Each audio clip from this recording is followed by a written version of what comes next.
Pyetja më e rëndësishme është çfarë sistemi energjetik i duhet Kosovës për të siguruar zhvillim ekonomik, konkurrencë të bizneseve dhe tërheqje të investimeve. Energjia nuk është vetëm një çështje teknike. Ajo është një çështje ekonomike, zhvillimore dhe mbi gjitha një çështje e sigurisë kombëtare. Sot, bizneset në Republikën e Kosovës përballen me shumë sfida. Konkurenca në tregje ndërkombëtare po bëhet gjithnjë më e fortë. Kostet e prodhimit po rriten, ndërsa energjia elektrike mbetet një nga faktorët më të rëndësishëm që përcaktojnë konkurrencën e një kompanie. Çdo ndërprerje energjisë nënkupton humbje të prodhimit. Çdo rritje çmimit të energjisë nënkupton rritje të kostave të produktit. Në fund, këto kosto e paguan biznesi, konsumatori dhe ekonomia në tërësi. Të gjithë jemi dëshmitar të shtrajtimeve të njëpasnjëshme ndër vite. Prandaj, për biznesin, energjia nuk është vetëm një faturë mujore. Ajo është një nga faktorët kryesorë që përcakton nëse një kompani do të investojë, do të eksportojë apo do të zhvillojë aktivitetin e saj në Republikën e Kosovës. Një nga pyetjet që dëgjoj më shpesh sot nga bizneset është: ku po furnizohesh me energji, sa po paguhen energji? Shumë rrallë e dëgjojmë pyetjen nga cili burim është prodhuar energji. Kjo nuk do të thotë se burimi i energjisë nuk ka rëndësi. Sigurisht që ka, por ka për biznesin.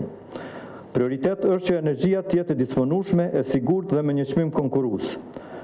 Sepse biznesi nuk ndërton strategjinë e tij mbi emrin e burimit të energjisë. Ai ndërton strategjinë mbi sigurimin e furnizimit dhe mbi kostin e energjisë. Në këtë kontekst duhet të shohim diskutimin sot për gasin. Si odë ekonomike e Kosovës, ne jemi këtu për të promovuar një burim të vetëm energjie. Nuk e promovojmë vetëm një burim të vetëm të energjisë. Ne jemi këtu për të promovuar një ekonomi më konkurruese. Nëse gazi mund të kontribuojë në diversifikimin e burimeve të energjisë, në rritjen e sigurisë energjetike, në uljen e kostove dhe krijimin e kushteve më të mira për biznesin, atëherë ai duhet të analizohet seriozisht dhe profesionalisht. Jo mbi baza emocionale, jo mbi baza politike, por mbi baza ekonomike dhe strategjike. Sipas ekspertëve, Kosova tashtëm ka pasur përvojë me energjinë e prodhuar nga gazi përmes importeve nga tregjet rajonale. Prandaj është krejtësisht legjitime të shtrojmë pyetjen, pse të mos analizojmë seriozisht edhe këtë alternativë si pjesë e opsioneve për të ardhmen. Jo për nxjerr përfundime të parakoshme, por për të marrë vendime të mira, të informuara dhe të bazuara për interesa afatgjate të ekonomisë së Republikës së Kosovës. Ky debat nuk duhet të reduktohet vetëm në pyetjen pro apo kundër gazit. Ai duhet të zhvillohet nga shumë perspektiva: ekonomike, energjetike, mjedisore, gjeopolitike, sigurisë furnizimit dhe mbi gjitha nga perspektiva e zhvillimit ekonomik të shtetit tonë.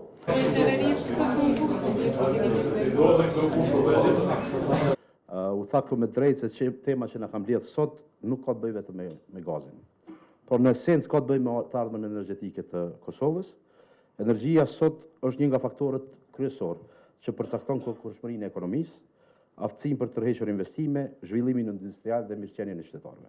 Për investitorët, furnizimi i sigurt dhe i përballueshëm me energji është paqë i rëndësishëm sa stabiliteti makroekonomik, sa infrastruktura, sa fuqia punëtore. Prandaj politika energjetike është njëkohësisht në esencë politikë zhvillimore.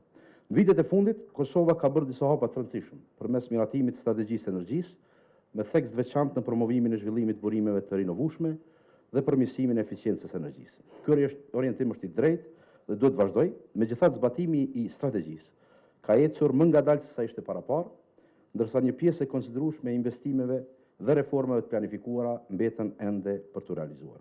Sidoqoftë, orientimet janë në përputhje me agjendën e gjelbër të Ballkanit Perëndimor, si edhe me vetë zotimet që Kosova ka marrë mbi vete. Megjithatë, peizazhi energjetik ka ndryshuar ndjeshëm që nga miratimi i strategjisë në mars të vitit 2023. Lufta në Ukrainë, rikonfigurimi i tregjeve evropiane të energjisë, ndërtimi i korridoreve të reja të gazit, zhvillimet teknologjike, rritja e kërkesës për energji, si dhe parashikimet për rritje të përshpejtuar kërkesës për energji në vitet në vijim, e krijojnë një realitet të ri. Për këtë arsye, ne besojmë se ka ardhur koha që edhe strategjia e energjisë të rishikohet dhe të përditësohet në mënyrë që të reflektojë këto zhvillime dhe nevojat e dekadave që vijnë. Në Institutin Reinvest kemi argumentuar në vazhdimsi se debati nuk duhet të shtrohet si zgjedhje ndërmjet linitit, gazit natyror apo burimeve të ripërteshme. Pyetja qendrore është se si mund të optimizohet miksi energjetik i Kosovës për të garantuar sigurinë e furnizimit, konkurrentësi ekonomike dhe një tranzicion të suksesshëm drejt një ekonomie me emitime më të ulta. Reduktimi i varësisë nga importi i energjisë elektrike nuk arrihet duke u mbështetur vetëm në një burim. Ai garantohet vetëm përmes një diversifikimi sa më të madh burimeve dhe të rrugëve të furnizimit. Pra diversifikimi është themeli i sigurisë energjetike. Po thamë që një 200 milion ma pak se 1 milion. Mos jemi... Na jemi dëshmitar të asaj që viteve të fundit kemi pas probleme të theksuara sa i përket furnizimit me energji elektrike.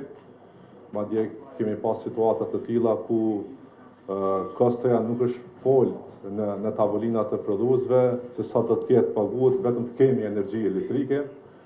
Edhe situata të tilla ballafaqohemi edhe tani në rajone të ndryshme, ku një ngarkesë e energjisë elektrike ndikon te një rajon që ndalet komplet prodhimi i energjisë, ndoshta edhe me ditë të tëra.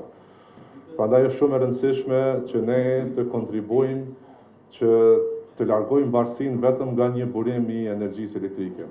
U përmend edhe më parë që ekziston një strategji për krijimin e një miksi të energjisë sa i përket energjisë solare edhe energjisë me erë, që është shumë e mirëpritur dhe bizneset e sektorit prodhues kanë filluar të investojnë në këtë drejtim.